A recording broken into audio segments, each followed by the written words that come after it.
Welcome, everyone, to the Ashen Forge, episode 24. I am, of course, Phantom X, joined by Diggs and the legendary No Toxin. How are y'all doing? Great. Great. That's wonderful for a Friday. The topic of today is it's hard, isn't it? I'll let Diggs explain that. I think we can tie it in. Everything is so difficult. It's so difficult. So what do we have to talk about? Because it's a slow period for Ashes of Creation. And a lot of other games, I imagine, too, except for Apex and Anthem. They're doing AWS migration. Yeah. So our last episode was miscommunication, and people couldn't hear what I was saying. But one of the That's right. wait, stop. Yeah. So it was miscommunication, and we actually had miscommunication. So this one is it's hard, isn't it? So what do we have? Never mind. I'd show you, but it's a family show. Never mind. So it was very interesting. Last episode that we had, I was just coming out of realizing that the weekly testing that we were the weekly testing that we were told we should expect from January 11th through February for Apocalypse.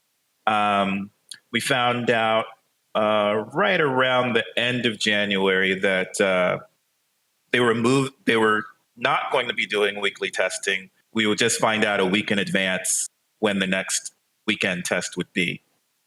And we had already missed 2 weekend tests. So that was the second weekend test that we were kind of finding out we were missing the Thursday before the Friday weekend. And my issue was I was realizing they couldn't even commit to bi-weekly testing.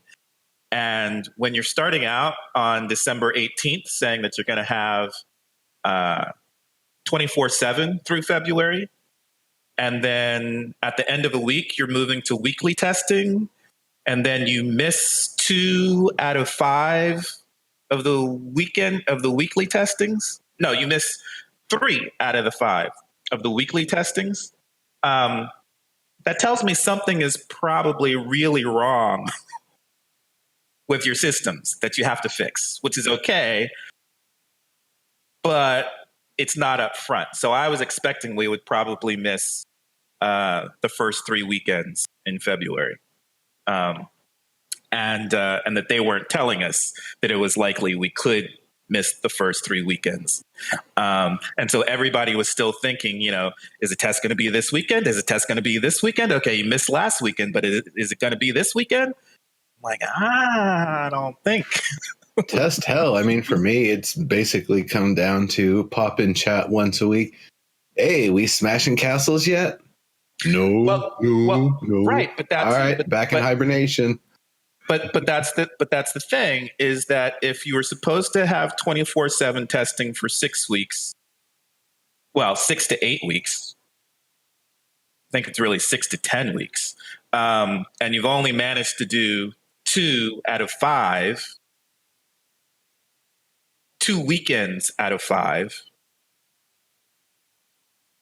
and you're supposed to test for 6 to 8 weeks before Siege starts. Probably Siege isn't happening anytime soon. And then Horde mode's supposed to start out of that. So when you're getting to 5 weeks that you've missed, stuff has got to be delayed. And so this is the thing that I was expecting, and it's fine that they're going to have the delay. I don't mind them having delay because, game development has delays. That's what we expect. But not going into the same news channel where you announced weekly testing to say, hey, we're not doing weekly testing and we're not sure, we might miss 3 weeks, we might miss a month. To change the expectation, I think that they should have been clearer about changing that expectation for us. So we are where we're at, or where I expected us to be. We will be getting a creative director's letter Thursday, March 7th, and then a live stream on Friday, March 8th. and that should cover the plans, the updates. At least going forward for the next 3 months, they should be telling us, some of the stuff that they think went wrong with the architecture. It was the networking issues. Their servers were having more of a problem than they had previously anticipated. And they need to get that done and fixed in order to prepare for Siege. And so the BR did do what it was supposed to do, which is test that stuff before Siege came out. And it's kind of better to do it early rather than everybody be hyped for Siege and enjoy Siege and then have 2 months delay in Siege. So if you're going to have a 2-month downtime, at least have it on the part that everybody hates, which is the Battle Royale for some reason. So we will be getting the newsletter. The creative director's letter. We will be getting the live stream supposedly next week. And the other big news that I don't want to forget is that no PAX East. Intrepid Studios won't be going to PAX East next month. They're going to stay home and work on trying to get the game up and running and stable. Yeah, makes sense. As soon as possible. So lots of unrest. Lots of people are upset because I don't know why people are flipping out so much that they changed the Battlegrounds mode to a BR mode. Just the fact that it's a BR seems to be the part that's flipping people out, and I'm not sure why. Because it's a fucking BR, and nobody puts a BR. No, but nobody wants one. That's not what all the stats say. Hold on. Oh, you keep talking. Well, I mean, do they also give those stats with a survey that asks people how many of them enjoy Battle Royale and how many of them are just playing because this is the only content we get to play right now? Well, and the other thing, and this is part of the, I was thinking of the title, we've already used it, What's in a Name, because what I hear people saying is I want to test the MMORPG, and I don't, this is agile software development, which is modular. And this is very much like Landmark. Thank you very much for the product placement, Neuro, where we're doing small bits and supposed to be building out. And I remember the devs saying for Landmark that they wanted to start with PvP first because the AI wasn't ready.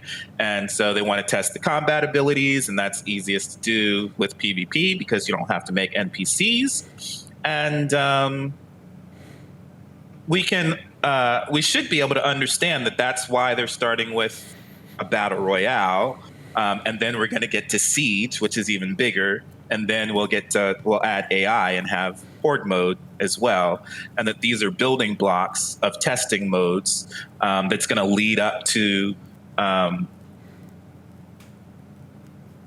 classes and mobs and nodes for what they're now calling Alpha 1. So the surprising thing to me is that what they really did was change the name of Alpha 1 Phase 1 to Apocalypse. But people seem to be flipping out about the name change and not understanding that this is really just testing for the MMORPG. The other thing that they think is that I hear complaints that the BR isn't as fun to play as Apex and Anthem, but we don't want that to be the case because that would be another Landmark. The failure of Landmark was that they tried so hard to get that to be the perfect game, standalone on its own, that they didn't spend any time working on EQ Next.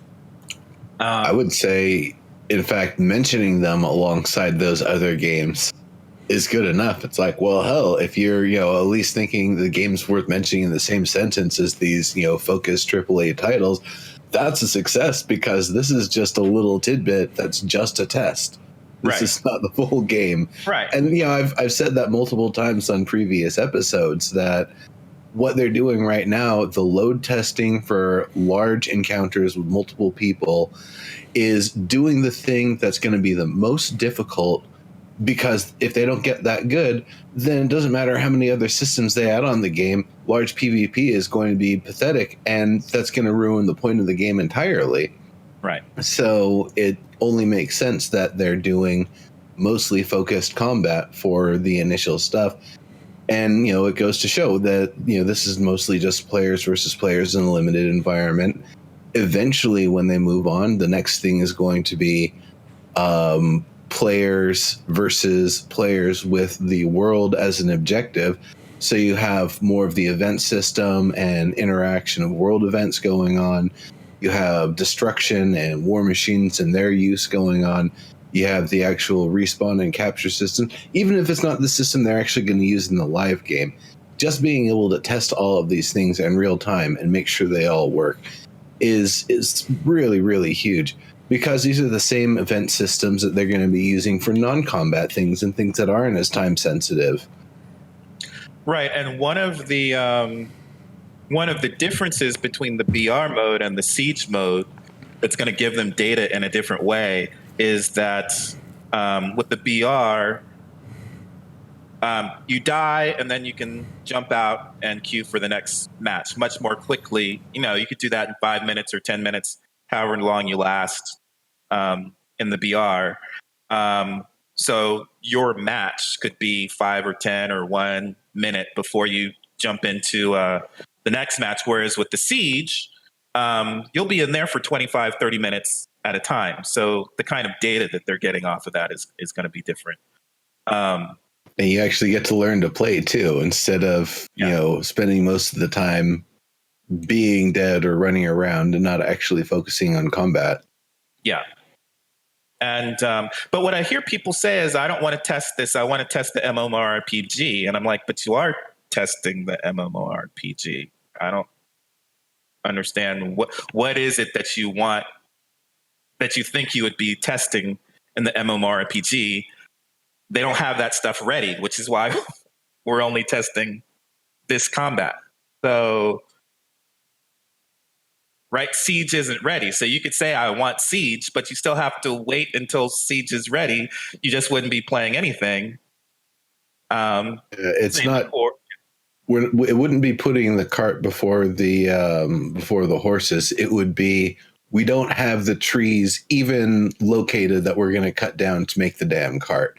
Just chill with the horses for now. Well, right. And so you could still, assuming that everything was going smoothly on the development side, if they didn't have the BR, we'd be waiting until whenever it is that Siege is ready. But if you don't want to test Apocalypse at all, then you got to wait until June or whenever the MMORPG part is going to be ready for testing. I mean, that's what's surprising to me, that people don't seem to understand. So what else? I'm going to stop here and pause so you guys can talk more, and we can talk about the new development that came out yesterday. So Maggie and Toast especially has been, I don't even know how to say this. So Maggie has been doing a nice job restructuring the Discord. It's easier to follow. Fuck Discord. I know. I can hear it. She's mostly been spending her time focused getting the content roadmap ready. And that's going to hopefully kick in with starting to show off stuff that we want to see, like 3D rendered models of the Kickstarter cosmetics instead of just concept art. That's on her list. And getting animations and all kinds of stuff, class details for us. So she's working on getting that content roadmap up. That's great. Working on, event planning and all this stuff.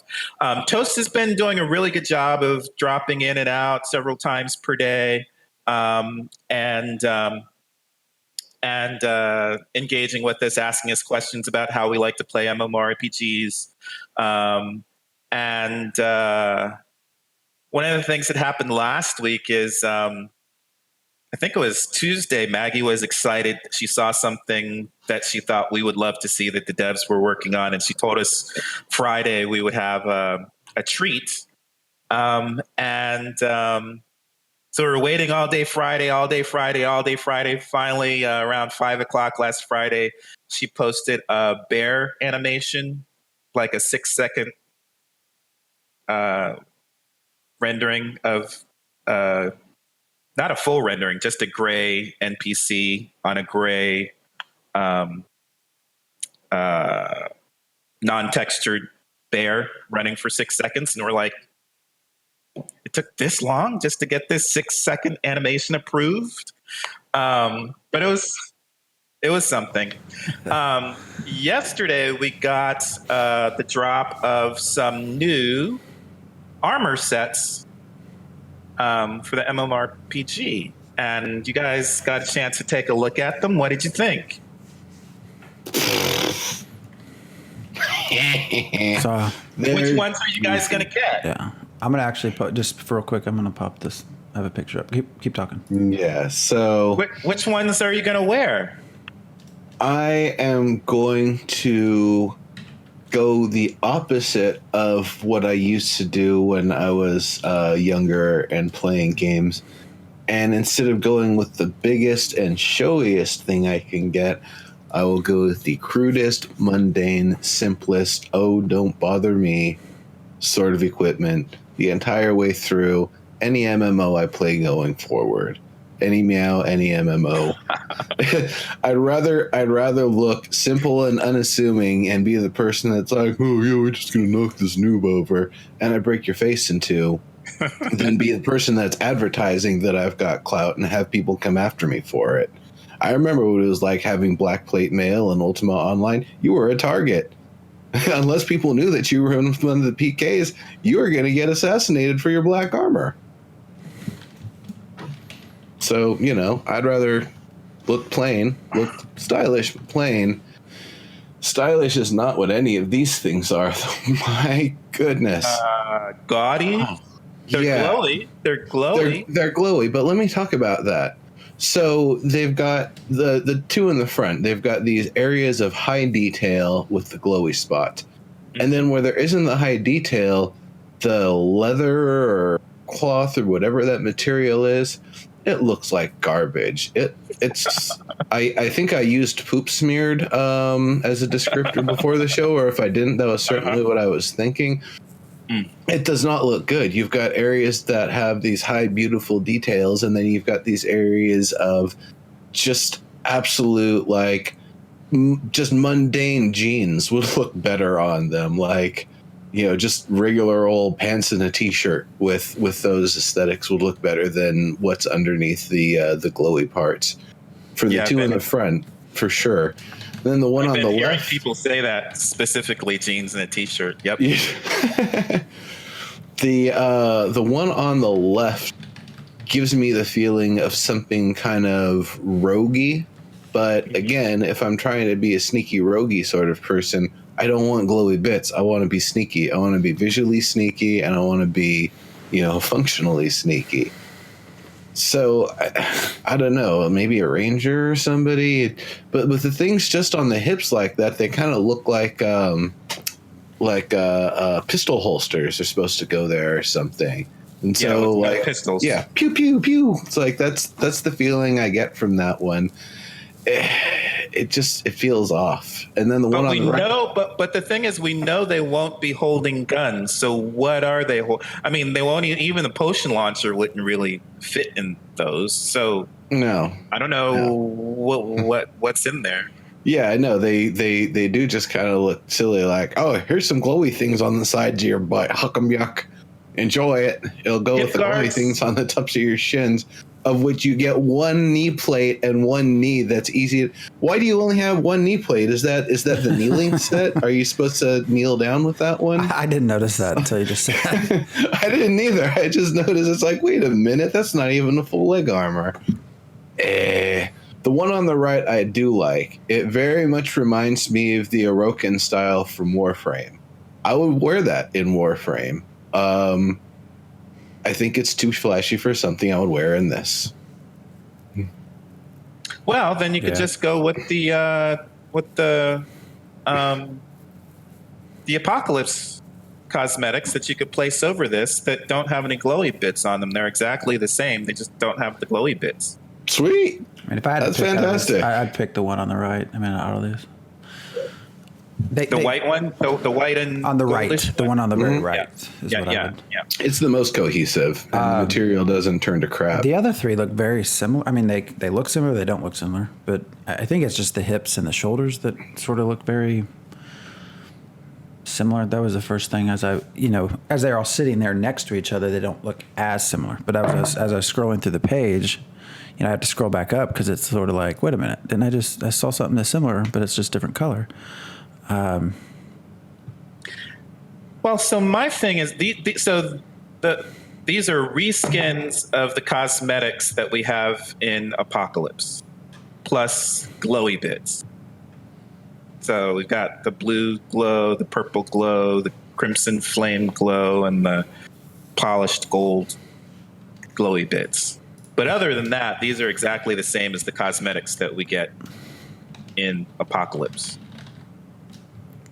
which I now don't understand why. So if these were the next round of cosmetics that we got in Apocalypse, I would understand.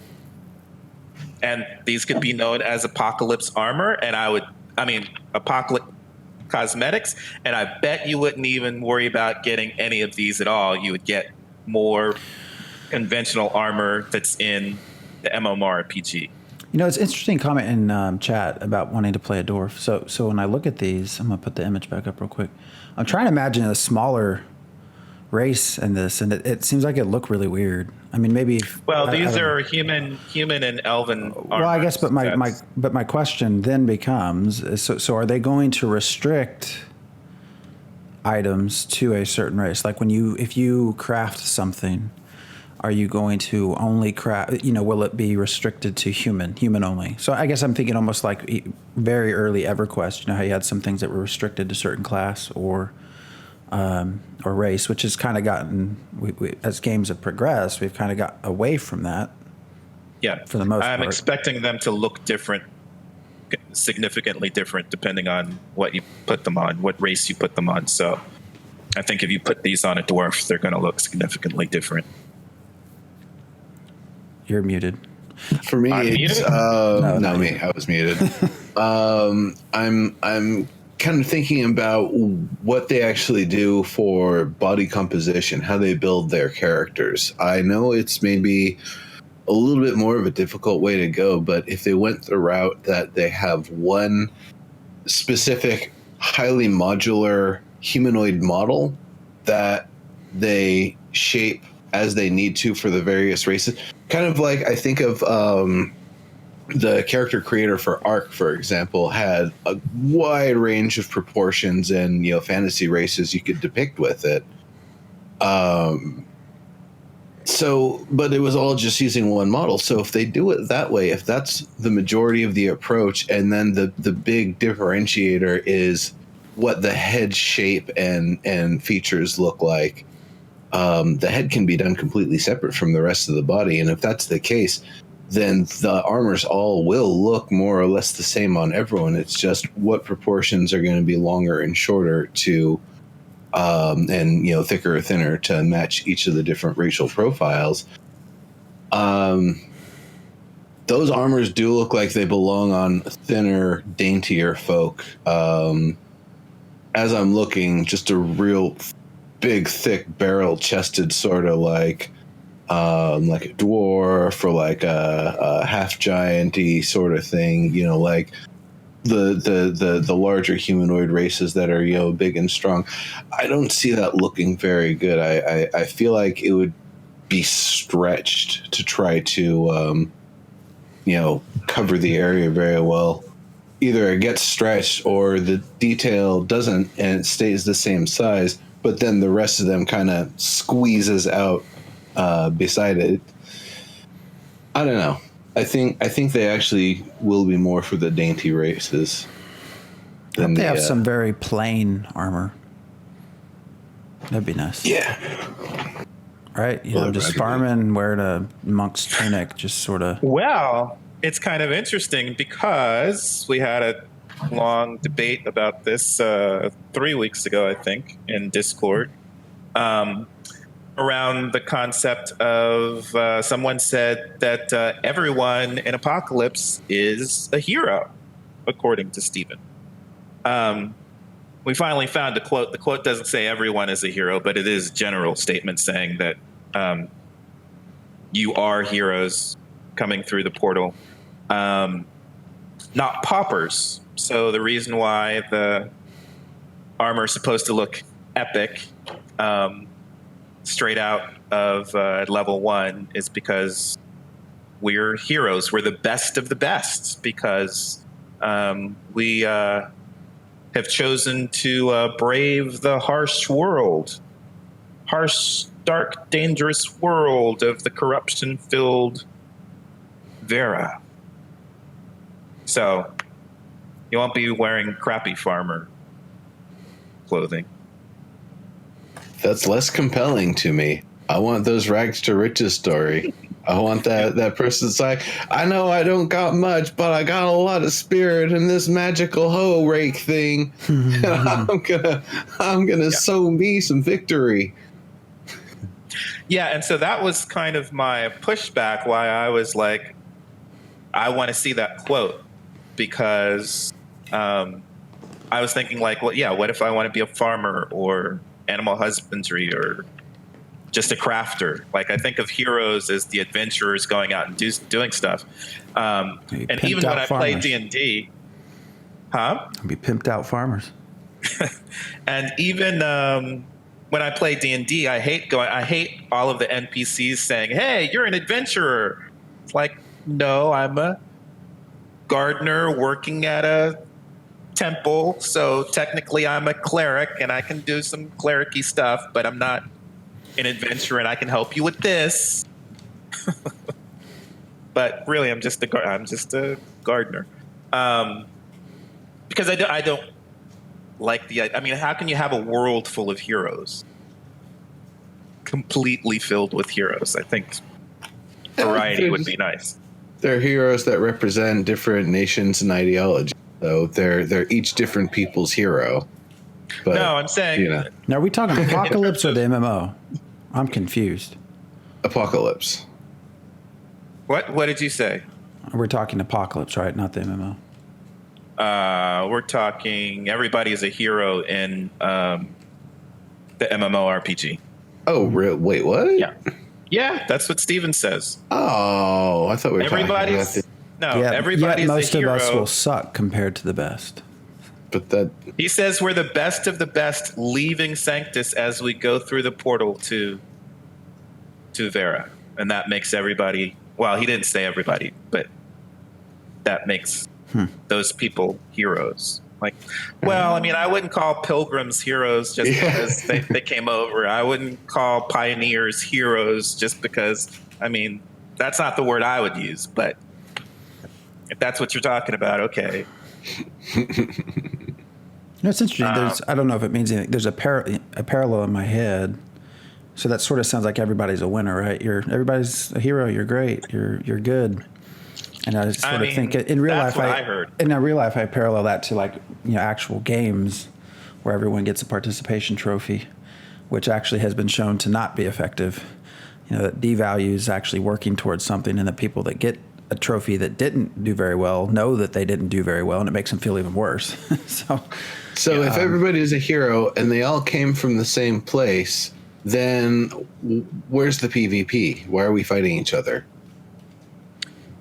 I guess we'll find that out in the game. Because if we all came from the same place under the same circumstances, then why are we not all under the same flag? Basically, why are we not all one big, happy faction? That we're going to need to investigate these things more, because now there's things that start to sound really suspicious. Because we need a catalyst for change. Yeah, but it seems to be just a perspective. I don't think it's really gonna, it's the way Steven hypes his vision of the world he built, right? It's his world, so of course everybody in his world is a hero. But I don't think it's actually going to affect gameplay much, other than the fact that we aren't going to have pauper cosmetics. Okay, so then my next question, are there non-players who are also heroes? And then my other follow-up, are there non-hero, non-players who are more powerful than players? And then why are we heroic if they can kick our... The NPC... Right, but that's why I'm saying you need to see what the context is and what does he mean by hero, and it's kind of weird to be the best of the best, but then start at level 1 and then get to level 50, and the new people coming through the portal will be level 1 while we're level 50, but they're still the best of the best. I mean, it's... I think it's just all show and interesting. Words. Well, it's right. So it's semantics and all that stuff, which is why it's good to look at the actual quote so we can try and understand what the context is. But again, it seems to me that part of the idea from his view is that braving the dangerous world is heroic in and of itself, even if you're a crafter,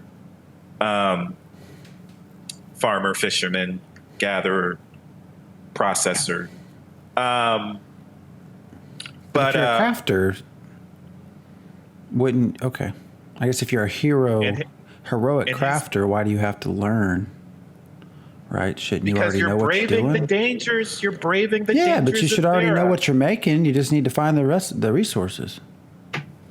If you already are a hero in it, right? It's a little different than combat. Not really, actually. Combat too, right? If you know how to swing a sword, you know how to swing a sword. Yeah. So what's the point? So what's the point of leveling? I guess is what I'm getting at.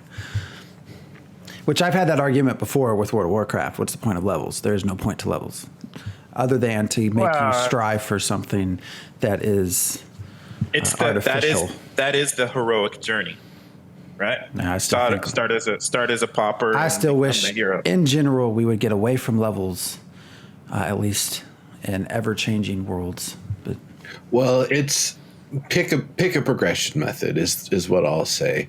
Are we progressing because our characters are getting more powerful? Are we progressing because our equipment is becoming more powerful? Yeah. So, I mean, that's... Because I would argue, like World of Warcraft, you don't need extra 10 levels every expansion. You just complete the story, right? And as you complete the story, you grow in strength. Well, the problem there is expansions, and that you're getting to 50 levels. I mean, it started at 50, and that's what I don't like about this game. Yeah, but starting with this at 50th level. But I guess again, this is how this will compare to World of Warcraft, because World of Warcraft, you get into the items, and you're increasing the strength of your items. So I know, but what I'm saying is the problem with that level is we started at 50, and so your expansions have to go to 60 and then 70 and then 90. We shouldn't be playing at level 100. I mean, that's level 100 characters is just insane. And I wish it was closer down to like D&D level 20, where it takes you a long time. It's taking you months and years to get. Most people don't even get to level 10, let alone level 20. And then that gets you closer to living those long months of, not being much more powerful than the other people around you. So, I mean, for expansion. Yeah, go ahead. I always ask, like, what does power and all of this stuff actually even mean to begin with? Like, first even look there before even trying to figure out why you even need a progression system to begin with. I mean, I think of games where there's a lot of, in just the context of whatever the game is, like a smaller game, that there can be a lot of content with a small, shallow progression, like a Metroidvania, for example. From the beginning to the end, sure, you're maybe like 2-3 times more powerful than you were at the start, but that's it. That's a shallow progression compared to like orders of magnitude more powerful from a level 1 to a max level in something like WoW. Like there's no amount of level 1s that can beat a max level character, period, full stop. So one, we have to think about why we play game. Why are we playing the MMORPGs?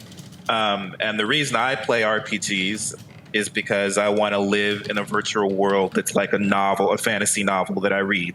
The fantasy novels that I read have the hero's journey where you start off as a regular person and you have heroic power, you build up to a heroic power. And when I played EQ, vanilla EQ, what I loved about that experience was running around and getting beat down, one shot killed by kobold pups. And I had to figure out how to kill them. And then, by the time I was level 10, I could one shot those kobold pups. And I still had a hard time with the adults that had different kind of powers. And I have to come up with a different kind of strategy. But it made me feel powerful to be able to go back to where I used to be at level 1 and one shot those things. So and that is the heroic journey. And humans resonate with that.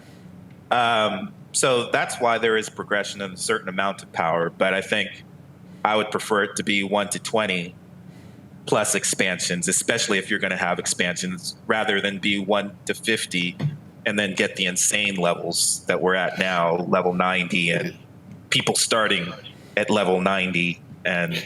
Yeah, but I mean, I look at the hero's journey, and how much of it is the deeds you do and overcoming conflict and self-discovery versus how much of it's like, oh yeah, I got a magic sword now and I got blessed by this god and this armor that Beowulf used to use that's impenetrable. It's great.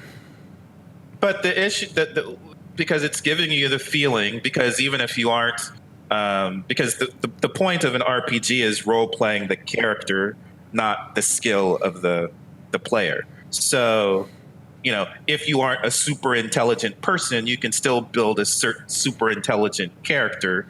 And again, they can overcome challenges more easily than when they first started out. You can see the progression of that character. And that's a good feeling. Like I wasn't good at that before, but I'm good at it now. I get you. I don't know. Yeah, I feel like for the first 20 levels of an MMO with a level cap of 50 or 60 or so, I feel like the first 20 levels is just a soft tutorial, to be perfectly honest. It gives you an introduction to the world. You're going to learn enough of your abilities and the kit for your class that you understand how to play and how to solo and how to interface with others and how to build your equipment and get some inkling of what you want to do as you continue playing. But I feel like a lot of that could probably be abridged and, could be done a lot shorter if you wanted a level system that was closer to a 1 to 20, like a Dungeons and Dragons, rather than 1 to 60, weight 70, weight 80, weight 90, 95, 100. That's what I'm saying. I don't need to be level 50, level 60, level 70, level 90. It's like, right. Yeah, too much. I agree. And I'd rather have shallow. That's what I liked about EQ Next, is that I'd rather start shallow and go broad, progress broad. So, that's one of the things that I like about Ashes of Creation is all the augments. So I can get augments from social progression, from racial progression, from religious progression, in addition to from node progression, in addition to adventure progression. And that doesn't have to be, getting to level 50 power in each one. Yeah. It wouldn't have to be that.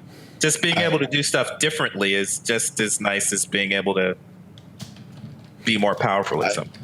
I still like the idea that no levels is best levels, that if you go with a progression system like old school RuneScape, for example, where it's the things you use are the things you get better at, and then within that you can define some specificity. Like I believe with combat you could define whether you are learning everything or you were specifically focusing on learning attack, defense, or tactics.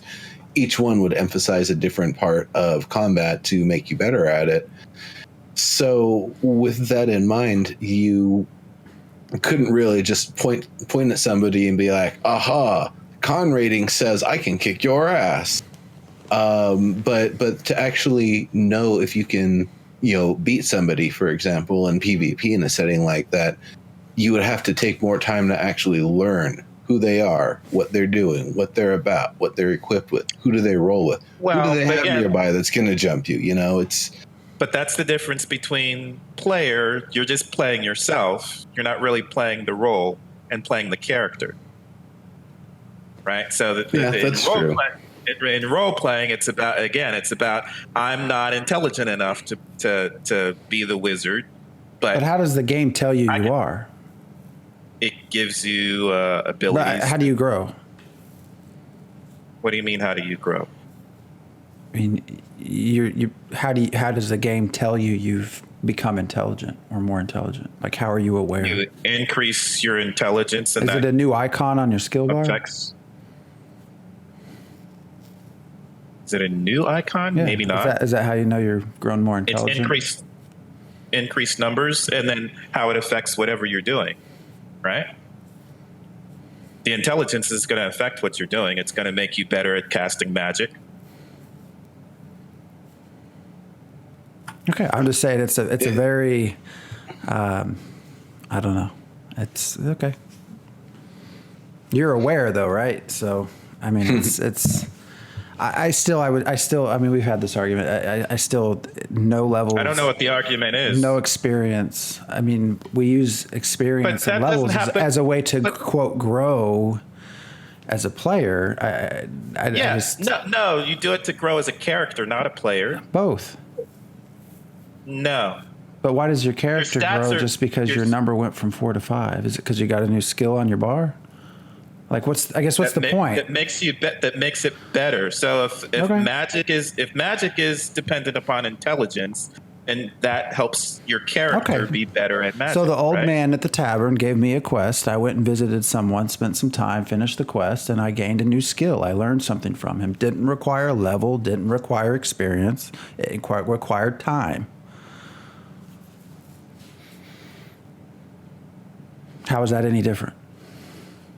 Is it magical? I don't know. It's whatever skill. You could go to the local witch, the local sorcerer. You could go to the local swordsman. I don't know. Whatever. And my point is, we use numbers of levels and skill icons as sort of an experience game. I need 200 more experience to get to the level. We could just as easily say, here's a quest that's complicated. Go do it. At the end of that quest, because you were part of a story, you learn. Yeah, but that again seems to be something about that. I would rather learn something new through that path than some arbitrary number that I killed 10 rabbits that gave me 50 experience and boom, I learned a new skill. Right, but it's not just about learning a new skill. Am I making sense? Yeah. Is that making sense? I mean, that's my argument that levels and experience points. When I hear you say that, what I hear you talking about is player advancement, not character advancement. But character too. I would almost think as a role player, you would rather have some sort of experience where you actually were a part of the world, completed a quest as a part of the world, interacted with NPCs, and had to learn something new as a character, rather than I had go kill 10 rats. I killed 10 rats. Oh, I just learned how to cast a new spell. But it's not because I just learned how to cast a new spell. But that's how that is. You ding, ding. You know the EverQuest sound, right? Ding. Points. It's ding. I can go buy new spells. But in order to do that, that's also should be increasing my stats, right? I killed enough skeletons. I killed skeletons for 5 hours. Now I can go cast a new heal, a new barrier. How did I learn that from killing skeletons for 5 hours? You went and trained. With what skills? You killed skeletons for 5 hours. Okay. No, I went to a trainer to do that, right? No. Okay. I'm going to give you the D, and what happened was things that you learned during your academic training as a wizard, because you picked the wizard class, things that you learned during your training have started to finally click, and some of those higher concepts upon completing that battle, something happened. It's not indicated in the UI. Your character doesn't have a mental note that they say in chat or whatever. It's like, oh, wow, I finally figured it out. None of that happens. It's just once you've hit this, this threshold that's been defined, your character gets it, and they're able to call upon prior knowledge and experience from killing 50 skeletons. No, in EverQuest. No, that is. Hold on. Right, let me address that. All right. It's not from killing 50 skeletons. It's from exercising the use of all of their talents and abilities and academic prowess that allowed them to kill those 50 skeletons. It's the experience, literally the experience of killing those skeletons, learning how to place the shots, where they're vulnerable, what their patterns are. My argument to that. Okay, let me just. So I learned how to cast a fireball perfectly enough that I was able to kill 100 skeletons. So I took that experience of casting that fireball perfectly, and I went to the trainer, and I became level 20 by doing that. I went from 19 to 20. And so I go to the trainer, and that trainer says, awesome, you can now learn how to cast this ice spell. Wait a minute, or here's a new heal. Wait a minute, I just spent this whole level casting a fireball. Why are you giving me 9 different skills? I'll give you one on fire. If that's the argument. Wait. If that's the argument. Use the EQ example. We're talking about EQ because in EQ, you're able to do that because it's within the evocation skill. I mean, it's within the evocation school, which is about casting elemental spells. So, and you're actually, every time you cast Fireball, you're learning and practicing how to use evocation spells in that school. Swimming. You become a better swimmer, not because you killed skeletons and you put points into swimming. You were a better swimmer because you went swimming. You were better at killing skeletons with a sword because you were using a sword to fight. But that's just not how things are set up, though. That's my point. It is an EQ. No, it's not. Yes, it is. No, because I could heal my way. I could cast nothing but heals. I was the healer for your group. I go to that trainer. I can also learn some sort of spell to damage the undead. I didn't do any damage. It's not It's not part of the healing spell line, but it is offered to me because I reached some artificial number. Right, but because you're practicing your skills in that. No, I didn't. I healed. Yes, I healed. I didn't kill any skeletons. I healed. So why do I get to learn? You're practicing holy prayers. No, you're going into evocation, divination. No, you just said evocation. No, that's in magic. But within EverQuest, there's a bunch of different ones. So if I spent all of my time using just one, why am I offered everything? My point is simple. But you won't be any good at that. I'm actually arguing that you are. I'm actually arguing that you are correct, and that there needs to be learning based off of skill use. But I'm arguing that the way it is implemented is not how that is done. I agree with. No, it's not. I agree with you. You should advance your character based off what you've learned, but that is not how it's done. You get to some artificial number, and then you're offered everything that comes with that level. But you won't be good at it. Well, you're assuming that they're going to have some actual skill-based system. Well, I'm saying you were the one that brought up EQ. But if I'm not good at it, why is the trainer letting me learn it? Because you'll get to practice it. Not if I hadn't practiced the earlier one. Why wouldn't you? Because I healed your group the whole time. I didn't kill anything. I was just healing you. Right. And so you want to start practicing. So it's been 20 levels since I used any kind of damage spell. Why am I offered a new one? You're offered the spell, but you won't be good at it. That's my point. You won't be good at it until you start practicing it. Why not?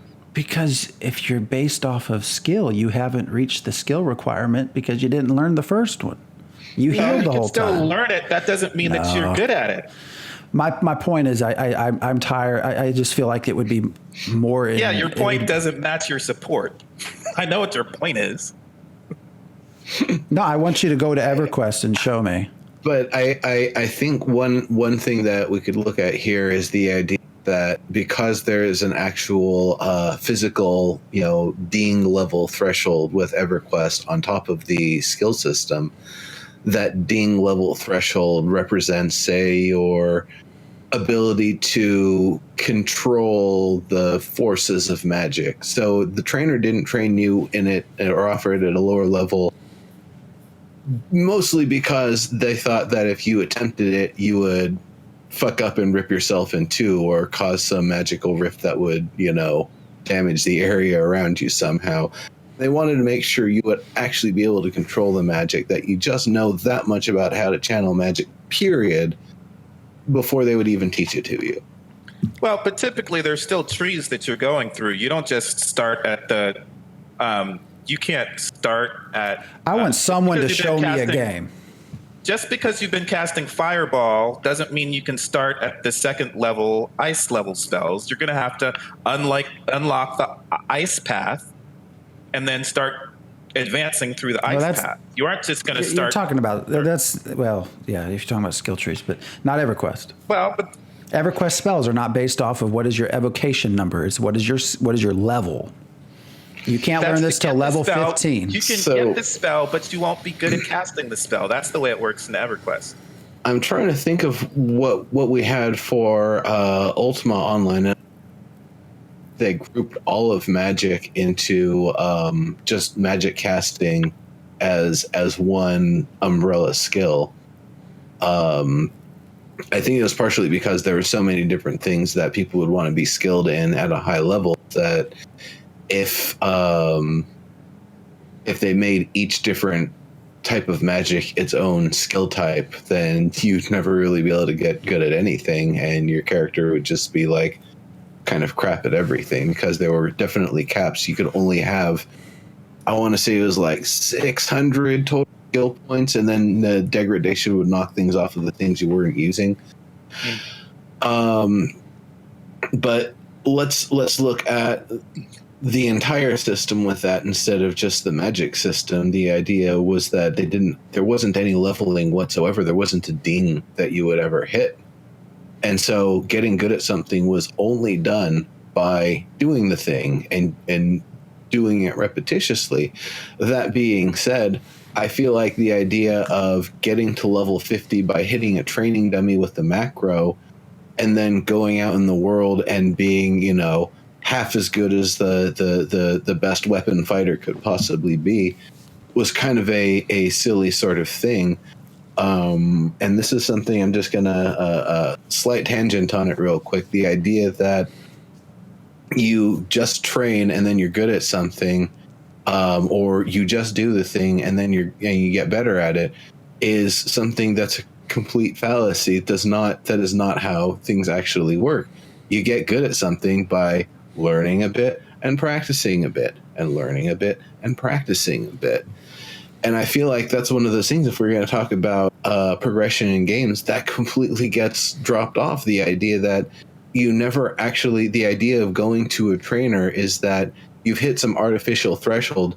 Now you need to give them some money to instantly pop a new button on one of your interfaces. Or upgrade one of the buttons that you already have. That kind of has like the absolute basic, like the most stupidest basic version of do the thing and then train and then do the thing and then train as a progression method. But that's really, I'd rather see something completely different if we're talking how someone actually get better at something that we talk about like professional athletes who are getting paid the big bucks. They don't get all of their reps in on the field. They're constantly training. They're constantly practicing. They're constantly researching their opponents that they're going to go up against next. And so the idea that anybody is even getting to be the best at something just by doing the thing, or get to be the best at something just by training, to me is kind of off to begin with, and it's always felt kind of off to me. Because another example of a problem with levels in World of Warcraft, that's arbitrary, 1 through 30, when that vanilla World of Warcraft took 30th level, maybe that took me 3 weeks. 3 weeks to get there. Because now there's 120 or whatever levels, I can put on some sort of equipment, 3 hours. I'm 1 through 30. So if it's about experience, right? What would have taken me a month before I can accomplish in less than a day. That's a problem of levels. It's because they want people to get to that max level as quickly as possible. So I just sneezes. You're level 30. I just wish I wish there was more. I would a perfect MMO. A lot of it would just be story driven, But that was not kill 5 gnolls, kill whatever. It would just be, hey, there's someone up here that you might want to meet, and you go meet them, and you work with them, you do things with them, and you learn new spells. It will never happen. I mentioned in chat that's a pipe dream of mine. People are far too tied to levels. As I'm level 50, I'm level 40. It's too much of a marker of success. So I don't see that ever leaving games. Just because that's how the games want you to. We talk about flow. You have to have an achievable goal, right? You have to have something you reach. So the easiest way to do that, a level. You reached level 10. No. That's not true. We have levels because of D&D, not because of WoW. I was actually about to say that THAC0 was the thing used for the longest time because D&D did it first. And that's true, but why did D&D have it? People need a goal. They need something I'll to tell you why to. D&D did it. And people want to progress. They needed a progression Exactly. system. They needed some way to make something more intimate because everything before D&D was like war military strat games. D&D was the first intimate tabletop role play, play the progression of one character over a long campaign sort of thing. So with that in mind, I can see how adding the level thresholds and adding a progression and gating system that kind of gives a reason for why you don't put these characters in this situation yet. But then once they've gotten more powerful, you can actually lead them to that situation and they have a fighting chance. That makes sense. It's because with D&D, the content had to be so well curated because there was no revives. Your characters die, they're dead. That you have to have hard limits that allow players to make good decisions and that allow DMs to make fair decisions on where they lead their players. So it makes sense for D&D. But with MMOs where you die and respawn with the same character thousands of times, that completely goes away. You don't have the same mortality, the same urgency. In fact, the idea of the personality of your character really goes away in an MMO because you don't even get to play who they actually are beyond your interactions with other players and maybe what you wear. It's a carrot. Well, but vanilla WoW is not like you described it. You didn't just speed through those levels like we do now. That's what I said. Yeah, in vanilla WoW. That's what I said. Yeah, no, that's what he said, is that the first 30 levels meant something originally. Okay. What did start happening is that we got stuck with this end game. So you would reach max level, and then you'd have to wait 3 years for the next expansion. And so now, at this point, people think that, when you can finish leveling in 3 weeks to 6 weeks. And so the leveling experience is only 6 weeks, but your end game experience is 3 years. Then people think that there's no point in leveling. Why are you doing this for 6 weeks when the real game is end game, max level? And that's going to be 3 years. And I would agree with that. That's the problem, is that they weren't able to keep up with the content, which is why we have to hope. And I don't know that we needed 50 levels again in Ashes of Creation, but that's why we have to hope that the node system will churn out enough different content to keep us occupied so that we can create our own content as players through PvP, and the PvP driving the spawning of new PvE. Players are their own worst enemy, man. Have you ever wondered that's why? always- Have you ever wondered, like why? Gamers are their own. Why Yes. why EverQuest took so long to get to a max level that they had all kinds of raids for mid levels? Like what changed, right? Why did it take literally maybe a year in EverQuest to get to that max level, depending on what time you had? And here you have World of Warcraft, and it takes a month. Experience penalties. Well, and hell levels, right? Things were spread out at much lengthier periods of time, and I think that again is driven by the player wanting to be the best. So It's not driven by the. It's not and our grind. and our attention span, right? So I feel like people have less time to play. There's more games to choose from. So the quicker you can get someone to that max level, the better. But I also feel like that just in turn will eventually let people leave because there's nothing to do. But that also, again, I would say argues if all it takes is 3 weeks for me to get to your next 10 levels to the quote end game, why are you even adding in 10 levels? If it's another year and a half before the next expansion, why are you even spending the time? But the problem, and it's because we mark, not maybe us, but most gamers mark their progress, their success based off their quote level. We need to have this topic more often so Phantom X can actually talk. I'm loving it. I'm wondering if part of it is also that they use the level as really just the gate for the equipment that's available in this new chapter. Well, and that's a good point. And my argument there is add the equipment through a story, not through a level. I agree. But the problem with EQ and the initial leveling was that, especially with EQ, they were putting too many impediments in to prolong the grinding. But they gave you stuff to do, so that there was a balance, right? I can Castle Mistlemore, right? A full-on raid for levels 30 through 45. I'm not at level 60. I'm not here, or whatever. I'm not in the plains yet, but I can actually raid. Yes, it's grinding, but I can actually go in and complete a full raid as a mid-level. So I get to have that experience. That was all in EverQuest. I hate raiding. Well, but as we talk about a grind, there were things to do along the way. It wasn't just killing skeletons after skeleton, and you don't have that now. You have dungeons, sure, 5-man dungeons. That's sort of the standard now. But even those, you're doing those constant. There's right. So when you were playing EverQuest in the early days, you were young enough that you had time to raid. I was in college, so sure. I didn't have that. I'm working at Activision, so I didn't have that time. But that's true, and that's what I just said, right? People, attention spans, less time. So you. But anyways, does anybody have to go? Because we are actually over. Sorry. I don't have to I'm go. good. You're talking. So I'm in no rush. I just.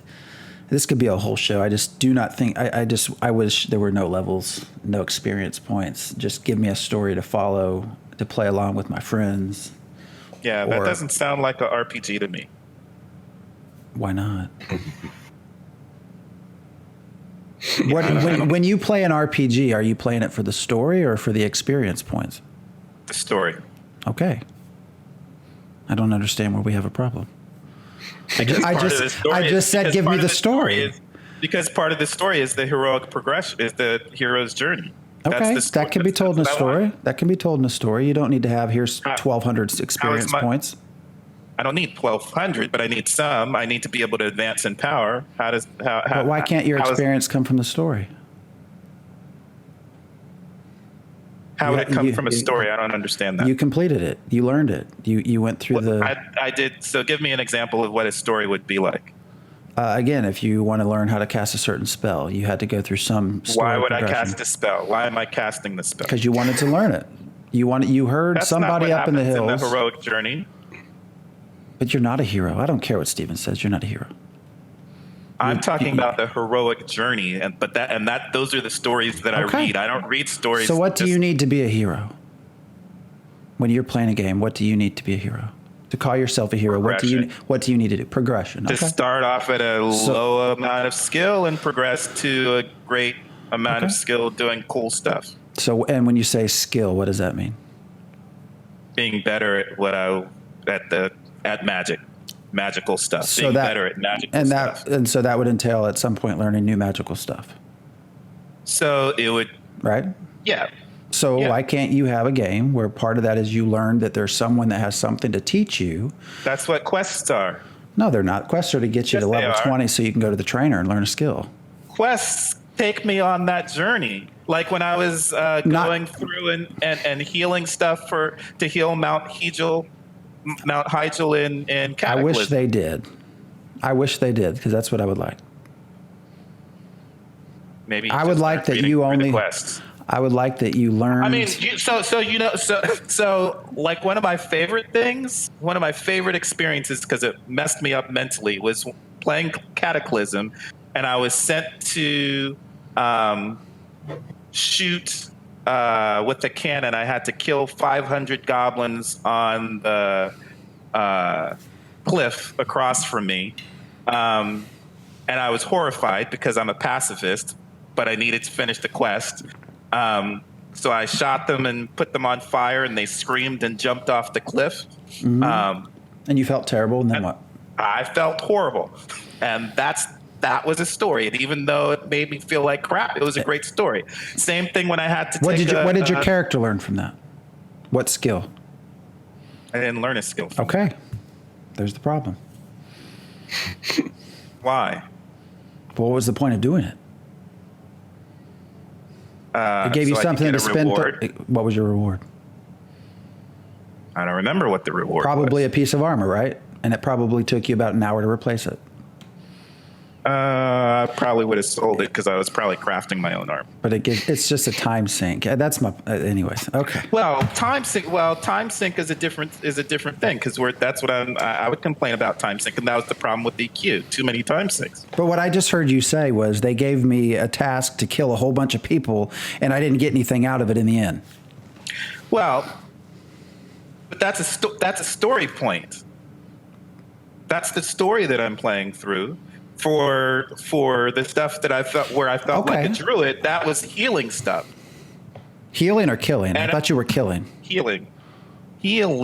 But I thought you were killing things with a cannon. I'm a druid. Yeah, but you were on a cannon. No, that was a different story. But if you're a healing druid, why are you killing stuff with a cannon?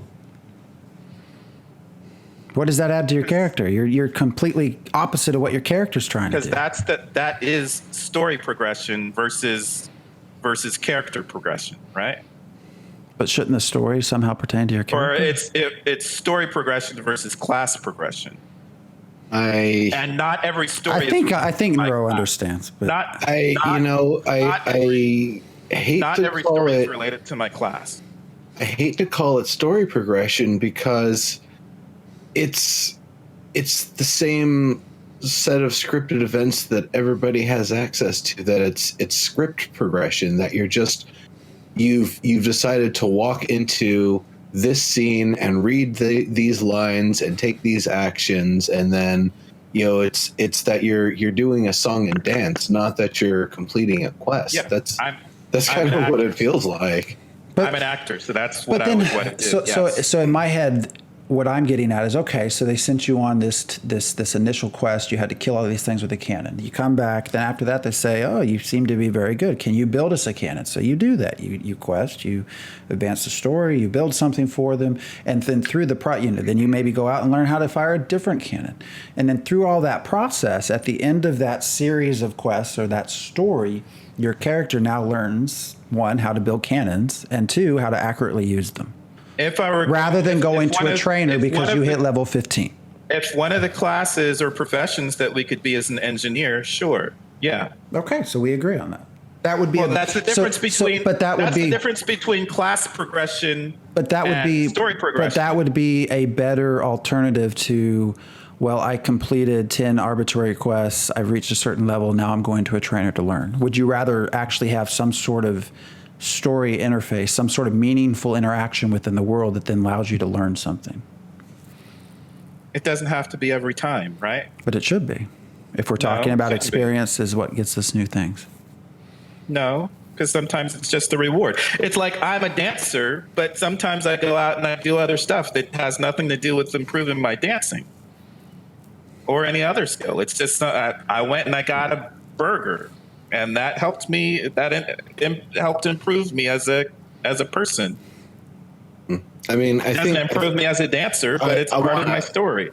Also clarify, we should make a differentiation when an NPC that you walked up to because they got a bubble over their head asks you to do something and offers a reward, and you go do it and get the reward. That's not a quest to me. That's a job. That's just a job. I need this job done. Go do it. And again, it's the same job. It's the same job that everybody has. Now, some things, they are part of something that's larger, and it leads you towards something that actually engages in the story in a meaningful way. But a job to kill 10 rats is completely different than a job to collect 20 of these special scales so you can make a cloak that lets you not die when the big raid boss breathes fire on you. And, I feel like still, even with that, talking about Vanilla WoW, I feel like part of the story was actually lost for for half the players, that the actual, real deal what's going on in game was never revealed to the Horde.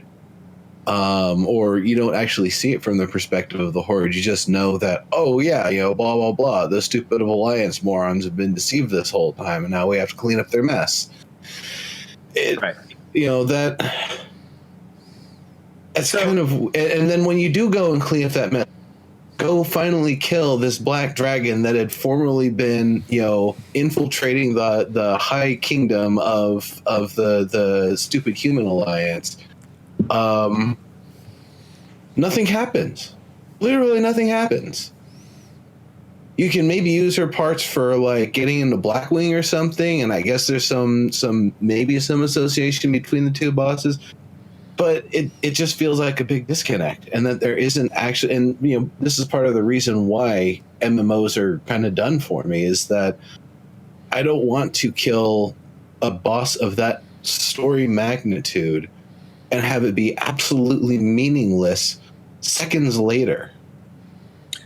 Well, and I think the way I say that is I don't want Fippy Darkpaw respawning after I've just killed him, and he's doing exactly the same thing in exactly the same spot for 5, 6, 10 years. At least have him respawn and come back, as a higher level Cobalt than he was, and saying some different stuff, but doing the exact same thing is problematic. Fippy was like this Lovecraftian horror joke, honestly. Yeah. That's kind of the feeling I get looking back at. But so to your point, so there's a few things I think. One is about story and everybody being the hero. And this is one of the things that I think that I love about the concept of Ashes of Creation and why we want these worlds to be dynamic, because and why I think that having the dynamic world in the way that Ashes of Creation is designed to be is that people talk about not having to have conversations in order to do tasks, complete dungeons or whatever, but that's because, one, the dungeon is static. Once you've run it once, you pretty much know what to do. You don't have to talk to people unless it's a newbie and you're going to give them orders. You don't have to ask people what quests they did, because everybody did the same quest. In Ashes of Creation, where everything is changing, I'm gonna want to know what you did 2 weeks ago, because that's not going to be possible. I'm going to want to know, hey, who's in the castle? Who owns this castle right now? I'm going to want to know what race is dominating that node over there. Is it the same people? Is it the same race that was dominating? Is the same race dominating the city? The same race that was dominating it when it was a village? How has that changed over time? And those are stories that we're going to want to tell each other, and that is the role-playing aspects that should be. And also stories that do not require levels nor experience. Well, they're going to require levels. Only because we're being forced to. I don't know what you would be doing without them. It's all dependent on how you market or how you value your skill. I mean, if I just get better at the things I use, I'm fine with that. That would be my preference. But that's still levels. It's skill levels instead of character levels. Yeah, but at least it's based on the things that I'm doing. I'll go all day about levels. Again, it feels a lot more correct than hitting a plateau and then a bunch of stuff suddenly unlocking.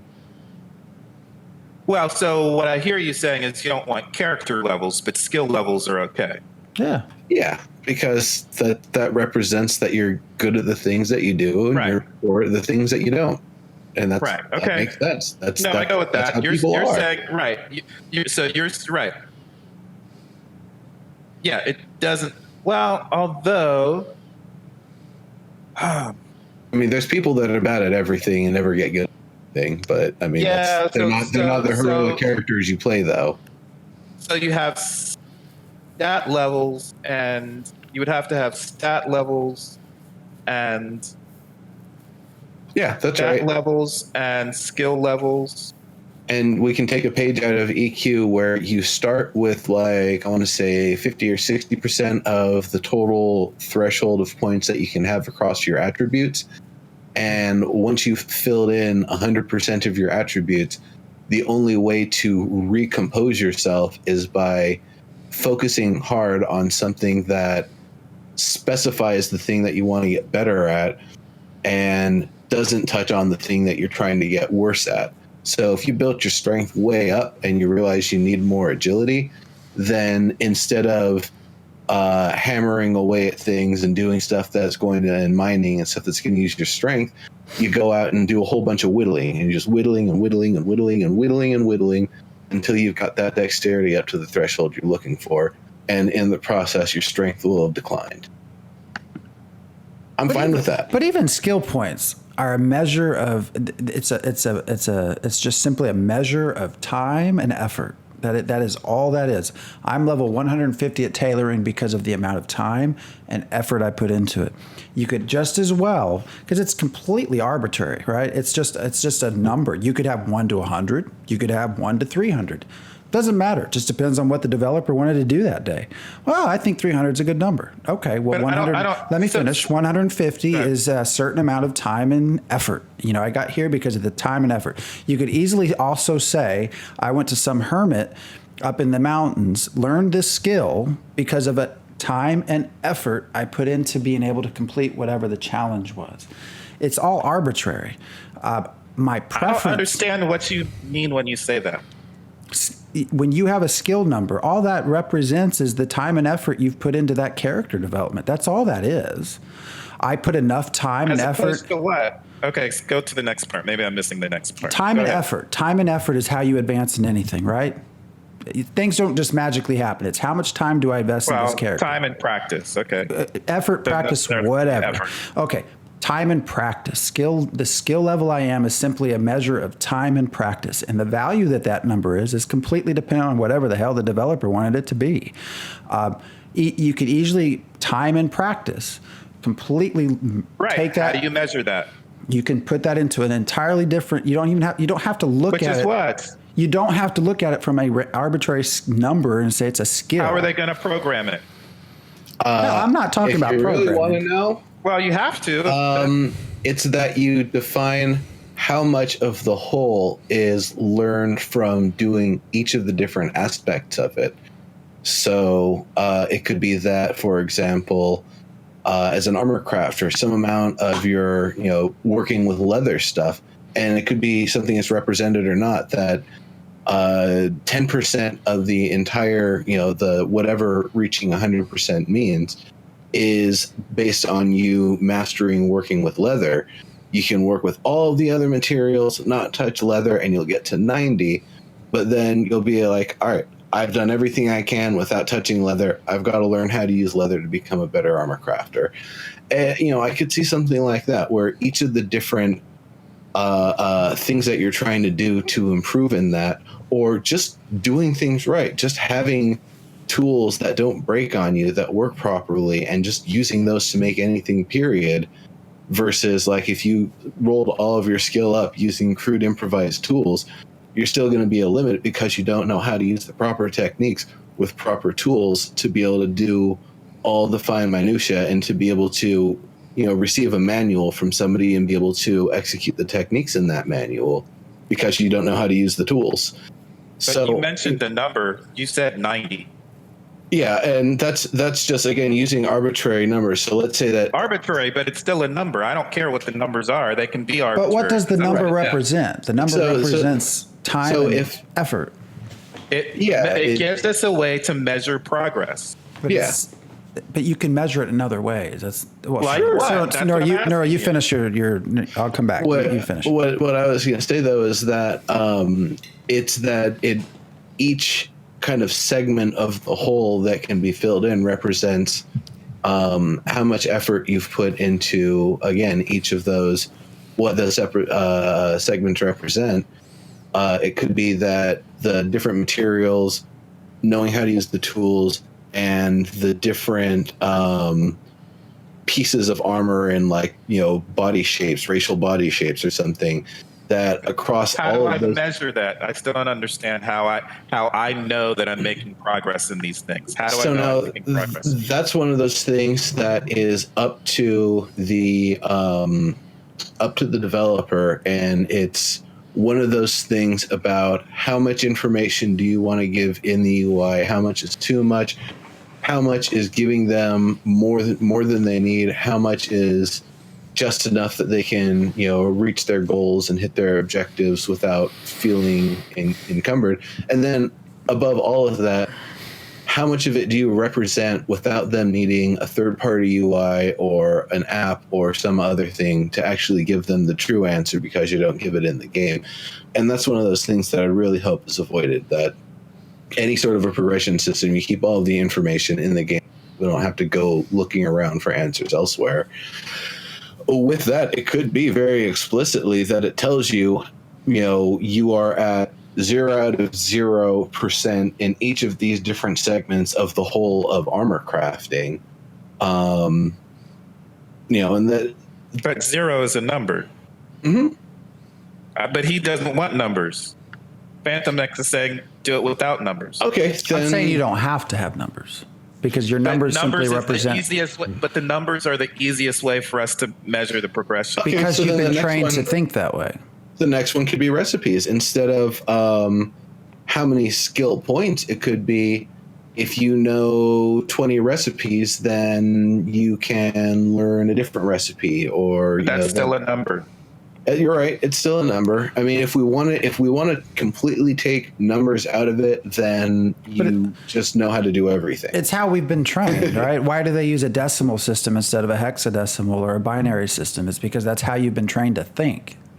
That's how you've been trained to represent your progress. My point is, a developer. So I'm asking, what is the alternative? A developer decided one day, in order to smelt gold, you have to have a skill of 150 in smelting. In order to get to 150 in smelting, we're going to require you to expend a certain amount of time and a certain amount of effort to practice. What that basically means, you're going to have to smelt 50 silver bars or 50 silver ores to be able to get to watch your skill points, quote, go up to 150. At which point you have done enough smelting of silver that you can now smelt gold because we've given you a score of 150. That's simply a representation of the time and effort it took that you put into it of smelting enough other things to see this little number go up. That's just time and effort, right? So you could also, but we're trained to think of it as watching a number tick. You could also just say, again, it's just a measure of time and effort and practice, energy, whatever you want to call it. That's what it is. It's a measure of that. You could also create a system where you're actually doing meaningful tasks that are requiring you to expend the same amount of time and the same amount of effort. But what's the representation? What is the measure? That's what I'm asking. At the end of that, instead of you having a representation of, hey, I'm 150 in smelting, you've completed enough of that task, you've come to the end of that quest line, and you have learned how to smelt gold. I don't know what that is. Because we've not been trained to think that way. You've been trained to think of a number. No, it's because you are telling you are Your giving me completion a of vision skill of and what it is. sure, you You are giving me a vision of what it is. So it's what whatever is it? it's whatever the What is developer measure? decided What do it I to be. see? What do I see to know You're that I've completing completed whatever? tasks. You're completing tasks. How many tasks do I have to It complete? depends on whatever the developer decides. It's No, and that could also be but it's based still on going to other be. things. In the simplest form, But it's you still spent gonna be 30. In the simplest form, you spent 30 minutes smelting silver iron. So they create a sequence of tests, a sequence of quests. Sorry, that takes 30 minutes to complete. Time is the same, effort is the same, but it's presented in an entirely different way that is more immersive and more meaningful. Okay, What is that I'll give way? you That's a what I'm saying. different. I don't know what that representation is. So let's say, for example, let's use the quest as an example. How you learn gold smelting is that you go to the people who know how to smelt gold, and they want to teach you how to do it, but they want to make sure that you respect the entire process. So first they give you the tools. They show you how to pan for gold. Then they show you how to once you've panned for gold, how to properly use what you've collected, how to prepare it, how to take it to the smelting process, how much of it you need to actually do any smelting extraction to begin with, how much you're going to lose in the process, what you're going to turn out with, and really work you through the entire process so that at the end of this thing that's called a quest, it's actually going through all of the mechanical steps. So by the end, the reason why your character smelt gold is because they've been taught how to smelt gold.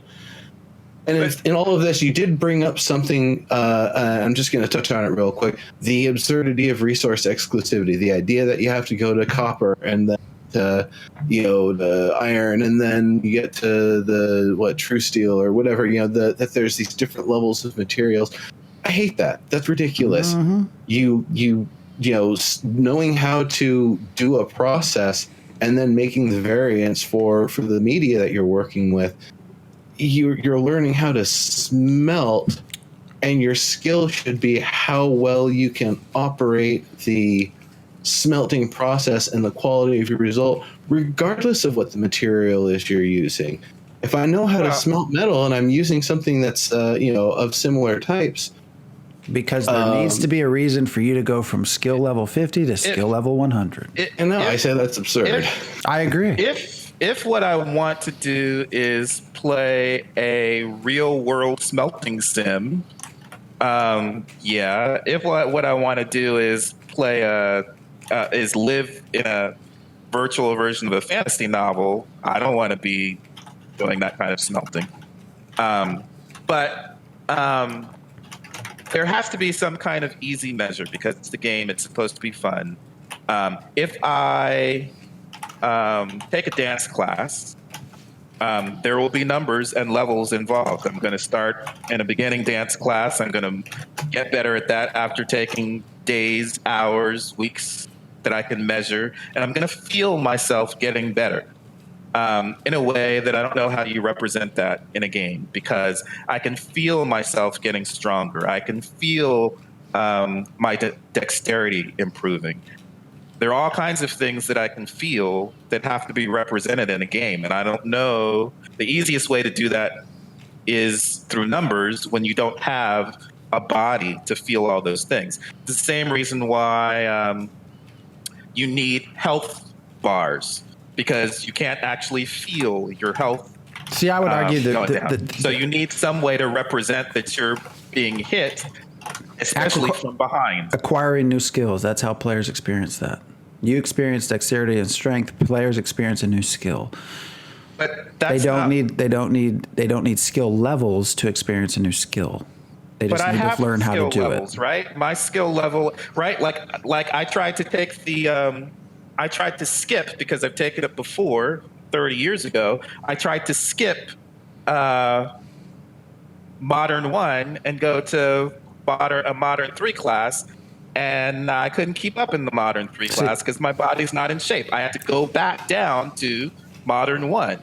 But see, I would bet money on it, because I think the same way. When you would talk to, say, crafters, that when they are crafting, they are not measuring themselves on whether their skill is. You didn't let me finish.